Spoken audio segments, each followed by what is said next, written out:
Om Sahana Bhavatu Sahano Bhunaktu Sahaviryankaravavahai Tejasvinavadhitamastu Ma Vidvishavahai. Om Shanti Shanti Shanti. May the Supreme Being protect us both, the teacher and the disciple, by revealing to us the true nature of knowledge. May the Supreme Being protect us both, the teacher and the disciple, by revealing to us the application of that knowledge. May we both strive together for the acquisition of knowledge. May the knowledge and wisdom that we acquire be effective and illuminative. May there be no dissension or disharmony between us. Om, peace, peace, peace.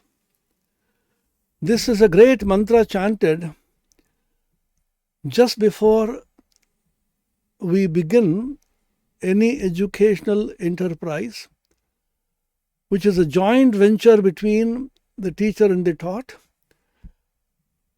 between the guru and the Sishya. This mantra occurs in the Katha Upanishad. Swami Vivekananda is very fond of this Upanishad, particularly the character of Nachiketa, the young boy, the teenage boy, who dared to face the god of death and ask him certain fundamental questions about life and existence, what happens after death, and what is the nature of the human being, the immortality of the Atman, and so on. The Kathopanishad begins by saying that the Nachiketa, the young boy, was overwhelmed and overpowered by a quality called Shraddha. Shraddha is a very difficult word in Sanskrit to translate into English. Shraddha means respect. Shraddha means faith. Shraddha means conviction, and many more. The fundamental quality which is required for an educated being who calls himself or herself educated is this quality of Shraddha. When we talk of holistic education, Sampurna Samagrik Vidya, the quality of Shraddha becomes most prominent.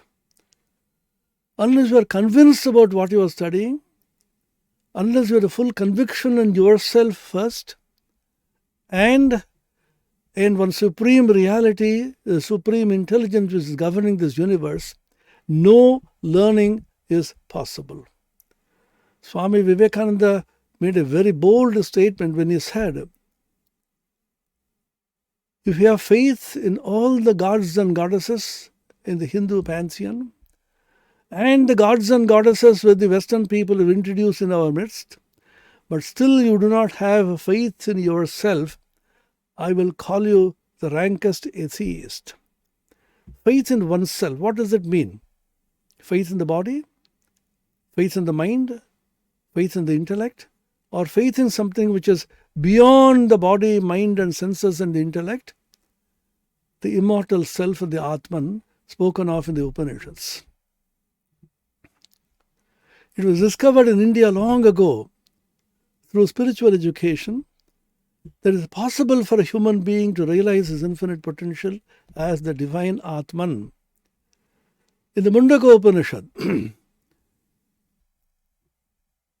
there's a dialogue between Shaunaka, the great householder, Mahashala, and Angiras, an illumined rishi.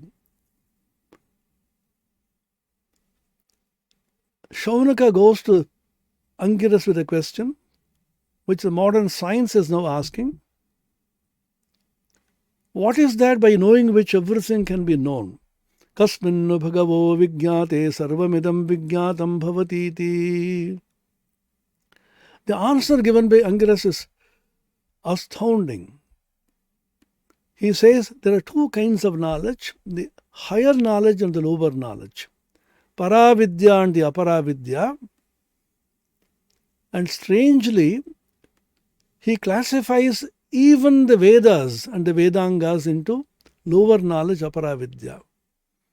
And he says that alone is the paravidya, the supreme knowledge, the higher knowledge, which makes us realize the permanent, the supreme and unchanging reality, the vast infinite reality. Dve vidye veditavye parachaiva paracha tatra pararigvedo yajurvedo samavedo atharvavedah siksha kalpo vyakaranam niruktam chando jyotishamiti athaparayaya tadaksharamadigamyate. Rigveda, Yajurveda, Samaveda, Atharvaveda, the four Vedas. Shiksha, Kalpa, Vyakarana, Nirukta, Chanda, Jyotish, the six Vedangas, all of them are classified as Aparavidya. Aksharamadhikamyade, the supreme, imperishable, infinite reality, the realization of which is called the Paravidya. And the Para and Apara both coexist, and they have been practiced together in India. This is called Kshetra and Kshetragya in the Bhagavad Gita, the 13th chapter. The Kshetra, the field of knowledge which we see outside, including our own body, the various sciences, physical sciences, biological sciences, psychological sciences, all of them come under the Kshetra Vidya. That is the Kshetragya, which knows the Kshetra, the knower, which is the infinite self or the Atman. That is a spiritual science, and all these sciences together, the physical, the biological, the mental, the psychological, and the spiritual form one composite, holistic body of knowledge. There is no difference made between the Paravidya and Aparavidya. One is dovetailed into the other. There is a smooth transition from one to the other, dovetailing of consciousness, as it were, as is mentioned in the Taittiriya Upanishad. First you have the knowledge of the Annamaya, then the Pranamaya, Manomaya, Vijnanamaya, and the Anandamaya. Each one of them is called an Atma. The idea of kosha came much later because of Shankara. For a particular purpose, he called them koshas. But the original text in the Upanishad talks about Annamaya Atma, Pranamaya Atma, Manomaya Atma, Vijnanamaya Atma, and Anandamaya Atma. Each one of them is an autonomous, independent self governed by the laws at that level. This was recognized by the great Indian rishis long ago, thousands of years ago, and therefore they said, Tena Isha Purnaha. Taittiriya Upanishad, describing these five selves, the five Atmans, says, each one is subsumed and fulfilled by the other. Tena Isha Purnaha. Purna means overwhelmed, filled by the other. Annamaya, Pranamaya, Manomaya, Vijnanamaya, and Anandamaya, each one of them is filled by the other. There's a dovetailing of knowledge of one into the other, smooth transition. Ultimately, you reach the Anandamaya and beyond the Anandamaya, which is the Nirguna. Why I mention this? Because the holistic education is one which educates each level of these Atmans. First, the Annamaya Atma has to be educated well. This body is one of the greatest assets that we have. Nature or God has given us this body, which is a remarkable machine, a remarkable phenomenon. I always believe that a student should be told first to know their own body as well, the functioning of the body, and the remarkable science of the cell biology. Each cell is an autonomous unit of the human body. All the cells cooperating with one another in such a harmonious fashion in order to keep the body healthy. If one of the cells doesn't cooperate, it is called a cancerous cell and it has to be operated and thrown out. How beautifully all the cells are cooperating. Each cell is an autonomous unit by itself. Look at the human body, the alimentary system, the digestive system, the nervous system, the reproductive system. Every one of them is so remarkable how the human body is functioning. Meditating on the human body and its functioning itself can give you so much of elevation. The DNA, when it was discovered, double helical structure of the DNA was discovered. Even a book on biology will elevate you if you read it properly, not for study, not for mere passing exams, but revelation of the mystery of the human body, not even consciousness. Consciousness percolates through every pore of these cells in the body. There is a remarkable book by the Reader's Digest, The Human Body, for the layman.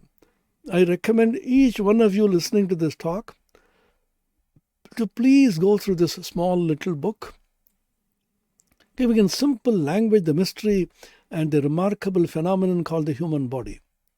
It says about the DNA. Every one of these DNA has a memory which time cannot dim. How Vedanta gets in there.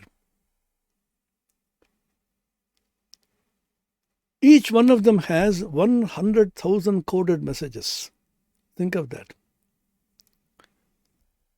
And if each one of these messages is decoded, and a typist sits down and types the whole thing out, it will occupy 1,000-volume encyclopedia. I'm not saying this. A book on biology says this. Physiology. This entire hall will not be sufficient to declare the glory of half a dozen DNA molecules. And there are millions and trillions of them in the human body. And sitting in this huge multiple trillion cell treasure called the human body, is it not a shame that we cry, I am small, I am weak, this man is my enemy, I don't like to live anymore, I am so depressed? Isn't it a shame? Even a book on biology will tell you that it's ridiculous to feel depressed when you possess such a rich cell system. Then you have the mind. Prana is a great mystery. The mystery of prana was discovered in India long ago. Now, modern science, biological science tells you how prana is so vitally important. The breath, the control of the prana, is not merely breath. Breath is only a manifestation. The action of breath is the only action in the human body which is both voluntary and involuntary. You can stop the breath by closing the nostrils voluntarily. It can involuntarily go on even without your knowing it. We are all talking together. I am coming virtually on the screen and all of you are listening to me. We don't even know or realize and check that my breath is going on. It's a continuous process which goes on from the point you are conceived in the mother's womb to the point of time when you are burnt on the funeral pyre. Non-stop it's functioning, the lungs together with the heart. Prana is everywhere. Every motion, every force is prana. Swami Vivekananda said, anything which moves force is prana. At the physical level, it moves the great automobiles, it moves the suns and the moons and the stars and the nebulae. At the mental level, it moves the mind, the thought. At every point, prana is acting. The science of prana is called the pranayama. There's another level of education. And then you have the mental, the manomaya, the science of the mind, the psychology. Mind is such a remarkable thing, we do not even know the various layers of the mind. They have been studied thoroughly, completely, threadbare in Hinduism and Buddhism and Jainism. The Indian philosophy, including Buddhism and Jainism, thoroughly analyzed the human mind. How many layers it has, how the mind can be completely and totally controlled, how the thoughts can be controlled. Yogas chitta vritti nirodha. That is Patanjali's Yoga Sutra, which says all the chitta vritti, the thoughts of the mind, can be totally controlled. You can stop your breath. You can stop the motion of the lungs with the power of the thought. How much of discussion has gone on? That's another kind of education. When you talk of holistic education, you need to have education about your body, the biological body, education about the prana, both biologically and spiritually, and education about the mind, how the mind is functioning, how the mind is moving around, how you are thinking, how thoughts can be regulated and controlled, how your mind can be your slave rather than you being the slave of your mind. Then the higher level of intuition, which is called Vijnana. Vijnana is very difficult to translate into English. A rough translation could be higher intuitive intelligence. It's not mere intellect. Beyond the intellect, beyond the thinking mind, there's a mind which reveals to you certain facts without your thinking about them. This is called Dhi in the Gayatri Mantra, Dhiyo Yona Prachodayat. This is called Prajna in the Yoga Sutra, Ritambhara Prajna, Prajna Loka. It's called Medha in the Vedas, in the Medha Suktam. All of them are almost synonymous. There are certain revelations which come to the mind from somewhere beyond the mind. A simple example which is well known is that of Srinivasa Ramanujan, the great mathematical genius. When he wrote down his theorems, as soon as he woke up in the morning, showed them to Hardy, his mentor, Hardy was dumbfounded, wonderstruck. He rated Ramanujan at the level of even more than Euler and some of the greatest mathematicians of that time. Says Ramanujan, what is the proof of these theorems? Ramanujan, like innocent child, sir, proof? I see that they are true. Pratyaksha, Anubhuti. When you see something as true, you don't need a proof. What is the proof that all of you are sitting there and listening to me? What is the proof that I am talking to you here sitting, virtually, though? The proof is, the truth is that I am seeing that is happening. When Sri Ramakrishna said, I see God as I see you, much more intensely to Narayan, no proof of God is necessary, because I see it as true. Ramanujan said, I see that they are true. Where do you get these theorems from? Very shyly, Ramanujan said, sir, it's a secret. I worship a goddess in my village of Namakkal, Namagiri, Devi. The divine Devi comes to me in my dreams. Sometimes it seems blood used to ooze out because the worship of Narasimha. The divine concept of Narasimha, the Devi, she dictates these theorems and writes them in blood. And I get up in the morning and quickly note it down in my notebook. Hardy was simply dumbfounded. He said, I can't disbelieve this because it is she showing me this. Even now, Ramanujan's notebooks are being researched on. It seems Hardy made a statement, very funny statement. This boy is doubtlessly a mathematical genius, but hopelessly religious. Only from such hopelessly religious people come great insights and extraordinary discoveries which have shaken the whole world of science as well as all departments of education. Kekulé, a French chemist, was deeply worried about the structure of benzene. All of you know that benzene has a cyclic structure, unlike the aliphatic compounds like methane and ethane. He was so much conditioned by the linear structure, and he was deeply thinking. It fell into a kind of a trance in which he saw a vision with a dragon comprising carbon atoms. And this dragon opened its mouth and was biting its tail. Immediately he jumped up and said, I know. It's a cyclic structure. It comes as a vision.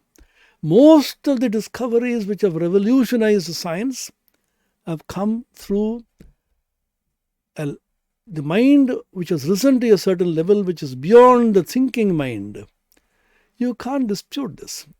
Be it an Einstein, be it a Heisenberg, be it Schrödinger, be it de Broglie from physics, or be it the discoverers of the helical structure of the DNA, Crick and Watson. Every one of them has come through intuition, beyond the conscious intellectual mind. There is a subtle intuitive intelligence which is beyond this ordinary mind that has to be developed in holistic education. That's why in our scheme of education in India, in the program, a child goes to school, the Pathashala under the Gurukula.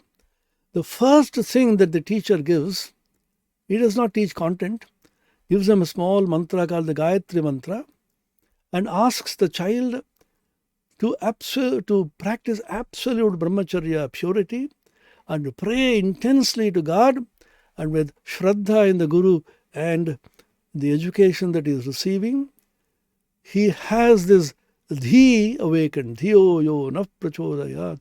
Awaken our dhi. Through the awakening of dhi, whatever you study sticks to you. Swami Vivekananda therefore famously said about education, if I had to do my education over again, and if I had any role in the matter, I would not teach content at all. I'd only teach the child the power of concentration. The awakening of the dhi, and with the awakened dhi, the child will learn all knowledge by himself or herself. That is the fourth level.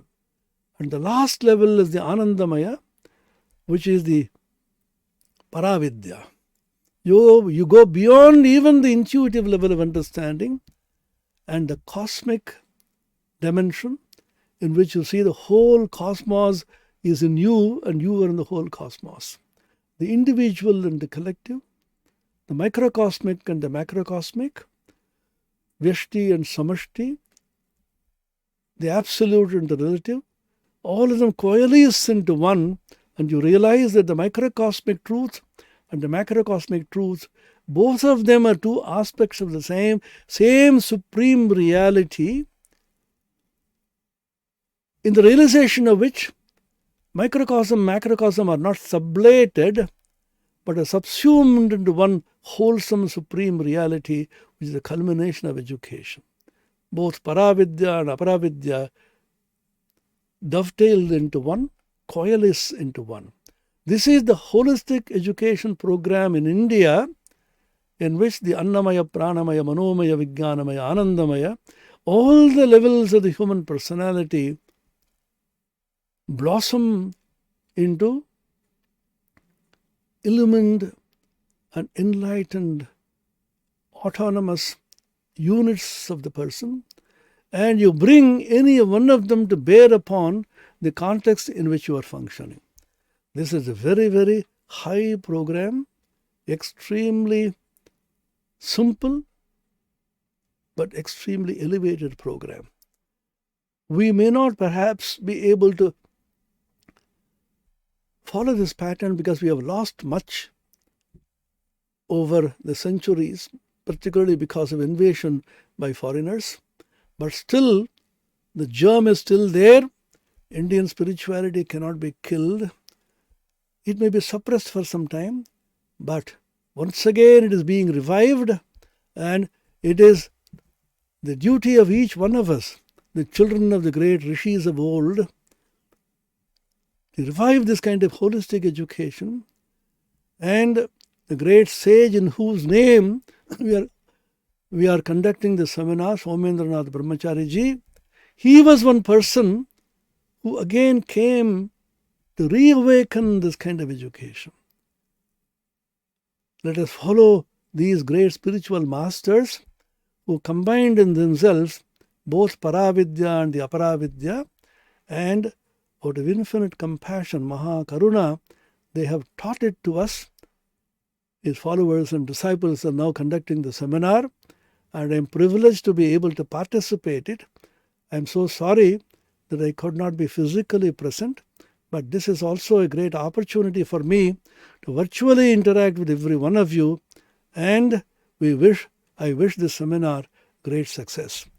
Om Shanti Shanti Shanti Harihi Om Tat Sat Shri Ramakrishna Arpanamastu.